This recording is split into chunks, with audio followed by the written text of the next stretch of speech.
ආයුබෝවන්. අද මම ඔයාලා හමුවට එන්නේ අනුරාධපුර ජයශ්‍රී මහා බෝධීන් වහන්සේ පිළිබඳ තොරතුරු සමගිනි. අනුරාධපුර ජයශ්‍රී මහා බෝධීන් වහන්සේ සිදුහත් බෝසතාණන්ට උතුම් වූ සම්බුද්ධත්වය ලබා ගැනීම සඳහා සෙවණ දුන් දඹදිව ජයශ්‍රී මහා බෝධීන් වහන්සේගේ දක්ෂිණ ශාඛාවයි. මිහිඳු මහරහතන් වහන්සේගේ උපදෙස් මත දේවානම්පියතිස්ස රජු විසින් බෑනා වූ අරිට්ඨ කුමරු දඹදිව අශෝක අධිරාජ්‍යයා වෙත යවා කරන ලද ඉල්ලීමකට අනුව ජයශ්‍රී මහා බෝධීන් වහන්සේ අප රටට ලැබීමේ ඉමහත් භාග්‍ය උදා විය. දඹදිව බුද්ධ ගයාවේ පිහිටි මෞස්සාකයෙන් බෝධි අංකුරය වෙන් කරගත් අවස්ථාව සහ බෝධි අංකුරය අප ලංකාද්වීපයේ රෝපණය කළ අවස්ථාවත් ආශ්චර්යජනකය.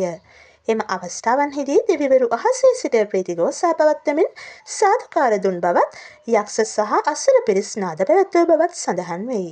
ශ්‍රී ලංකාද්වීපයේ ජීවමාන බුදුන් වහන්සේට මෙන් පිළිවෙත් කරන පුද පූජා පවත්වන මෙම බෝධිසාඛාව මෙරටට වැඩම කරවන ලද්දේ දඹදිව අශෝක අධිරාජ්‍යයාගේ දියණිය වන මිහිඳු මහරහතන් වහන්සේගේ සොහොයුරිය වූ සංඝමිත්තා මෙහෙණින් වහන්සේ විසිනි.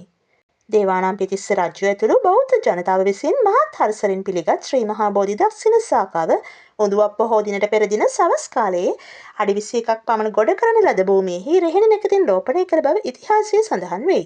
නමුත් මහා වංශයේ සඳහන් වන්නේ ක්‍රිස්තු පූර්ව 236 උඳුවප් පුර 15ක් පොහෝ දින අනුරාධපුර මහ මෙවුනාවේ රෝපණය කළ බවයි. අලුත් අවුරුදු මංගල්‍යය, කාර්තික උත්සවය, නානුමර මංගල්‍යය, පොසොන් උත්සවය යනාදී වශයෙන් වාර්ෂික මංගල්‍ය 4ක් ජයශ්‍රී මහා බෝධි උඩමළුවේ පවත්වනු ලබයි. බුදුන් වහන්සේ විසින් පරිභෝග කරන ලද වස්තුවක් සේ සලකා ශ්‍රී මහා බෝධීන් වහන්සේව පාරිභෝගික චේතිය ලෙස හඳුන්වනු ලැබේ.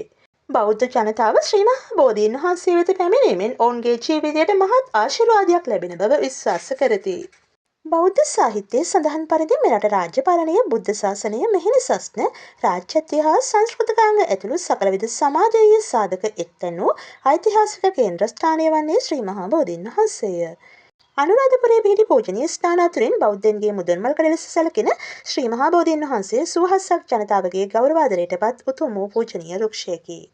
මේ වීඩියෝ එකට ඔයා කැමති නම් මගේ දැනුම පොදක් YouTube channel එක subscribe කරන්න, like කරන්න, comment කරන්න වගේම අනිත් අයටත් දැනගන්න share කරන්න අමතක කරන්න එපා.